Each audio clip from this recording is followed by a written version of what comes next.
यहाँ सिर्फ जिन्वू अकेला नहीं, यहाँ पूरी दुनिया के हंटर्स लड़ रहे हैं। फिर चाहे वो ई रैंक हो या एस रैंक, सबके सब इस वर्ल्ड को बचाना चाहते हैं।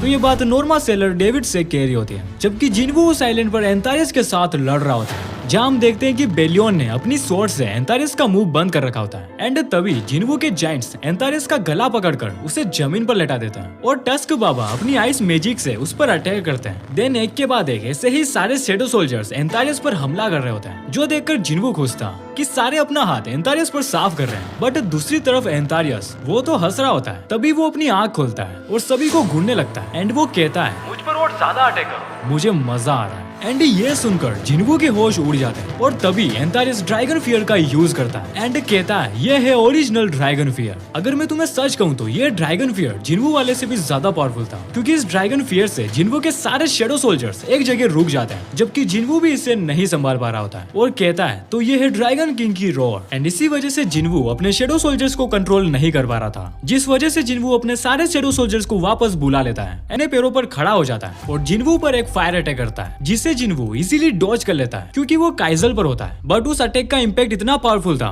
कि वो आइलैंड आधा डिस्ट्रॉय हो जाता है। इस पर एंटारिस कहता है, तो ये है असली किंग की पावर। एंड इसी के साथ एंटारिस अपनी थोड़ी और तारीफ करता है, मैं हूँ गॉड ऑफ डिस्ट्रक्शन, मुझे एब्सोल्यूट बीइंग ने इसी के लिए क्रिएट किया है ताकि मैं तबाही मचा सकूं। एंड मैं वो एक लोता हूँ जो डिस्ट्रक्शन फैला सकता है। एंड इसी के साथ वो अपने ह्यूमन फॉर्म में आ जाता है एंड वो जिन्वू से कहता है, जब तुमने मुझे पकड़ा था तो मैं उसी टाइम तुम्हारा हाथ तोड़ सकता था, लेकिन मैंने सोचा कि मुझे अभी ऐसा नहीं करना चाहिए, मैं देखना चाहता था कि तुम क्या कर रहे हो। एंड इसी के साथ वो जिन्वू को एक ऑफर देता है, या यूं कहूँ कि बस वो जिन्वू को मैनिपुलेट करने की कोशिश कर रहा होता है, ये कहकर अगर तुम्हारे पास शैडो मोनाच की पावर है तो तुम्हारे पास उसकी मेमोरीज भी होगी। तुम्हें ये बात अच्छे से पता है, हमारे दुश्मन ना ही इंसान है और ना ही दूसरे मोनाच, हमारे दुश्मन सेकंड डायमेंशन में मौजूद रूलर्स हैं और उन्हें एब्सोल्यूट वन ने ही बनाया है और बस फर्क इतना सा है, वो लाइट से हैं और हम डार्कनेस से बने। एंड इसी के साथ एंटारिस अपना प्लान बताता है कि मैं तुम्हें मारकर रूलर्स के साथ लड़ने वाला था, क्योंकि अगर हम दोनों की आर्मी मिल गई तो हम इजीली रूलर्स को हरा देंगे और ऊपर से तुम्हारी टैक्टिक्स और स्ट्रेटेजीज है ही। एंड अब बात रही तुम्हारी फैमिली की और कंट्री की,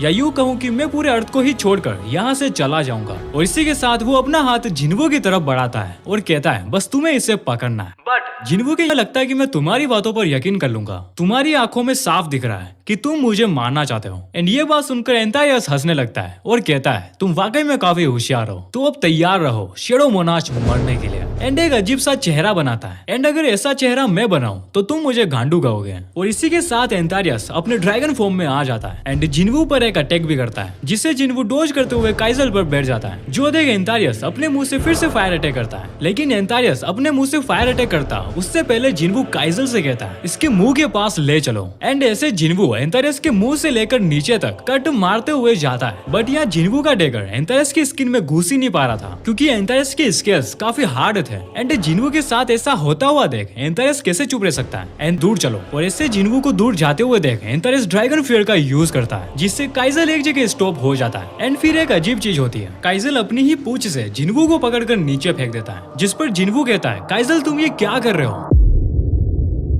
तभी काइजल पर एक फायर अटैक होता है। हाँ तुम सही समझे, यहाँ काइजल ने अपने किंग को बचाया है। एंड उस फायर अटैक के इम्पैक्ट से जिन्वू भी दूर जा गिरता है, जिस पर एंटारिस कहता है, तुम ऐसे एक नॉर्मल अटैक से नहीं मरने वाले। एंड होता भी कुछ ऐसा ही है, हम एंटारिस की पीठ पर जिन्वू को देखते हैं। यहाँ जिन्वू को फील होता है कि वो किसी लावा पर खड़ा है। तभी एंटारिस अपने पंजे से जिन्वू पर हमला करता है, जिनसे बचते हुए जिन्वू अपने एंशिएंट ड्रैगन्स को बाहर निकाल लेता है, जिसमें से एक ड्रैगन एंटारिस का गला पकड़ लेता है, जबकि दो ड्रैगन्स एंटारिस पर फायर अटैक कर रहे होते हैं। और ये सब दूर खड़ा जिन्वू देख रहा होता है और वो सोच रहा होता है कि ये तीनों एंशिएंट ड्रैगन्स भी एंटारिस का कुछ भी बिगाड़ नहीं पा रहे होते हैं। इसके स्किल सच में काफी हार्ड है, लगता है मुझे अब कुछ और करना होगा। ये किसी पहाड़ की तरह है जिसने एक आर्मर पहन रखा है। तभी जिन्वू को आर्मर से कुछ याद आता है एंड वो अपने आसपास काफी सारी डार्क एनर्जी को इकट्ठा करता है, जबकि दूसरी तरफ एंटारिस उन तीनों एंशिएंट ड्रैगन्स को खत्म कर देता है और कहता है, तुम्हें लगता है कि तुम इन छोटे छोटे शैडो सोल्जर्स है कुछ कर सकते हो। तभी उसी टाइम एंटारिस शॉक हो जाता है, नहीं ऐसा नहीं हो सकता है, ग्रेटेस्ट लाइट ऑफ फ्रेगमेंट भी ऐसा ऐसा नहीं कर सकता था। इसने पावर ऑफ डेथ को अर्थ पर कैसे बुलाया? तो मैं तुम्हें बता दूं ये पावर ऑफ डेथ क्या है। ये एक डार्क एनर्जी है जो इस डायमेंशन की नहीं है। ये सेकंड डायमेंशन जहाँ रूलर्स और मोनाज रहते थे वहाँ पर मौजूद थी एंड अब ये जिन्वू के ऊपर एक आर्मर की तरह बन जाती है। एंड ये देखकर एंतारियस शॉक होता है कि एक मोनाज भी अपना साइज इतना बड़ा नहीं कर सकता है। और मैं तुम्हें बता दूं पावर ऑफ डेथ के साथ जिन्वू मरते हुए लोगों की चीखें सुन सकता है, जो बात अभी तो जिन्वू को पता नहीं है लेकिन फाइट में आगे पता चल जाएगी। जिस वजह से जिन्वू इस पावर को फील करते हुए कहता है तो ये वो रियल पावर है जो एशबोर्न मेरे लिए छोड़ के गया, the power of death, true power of darkness.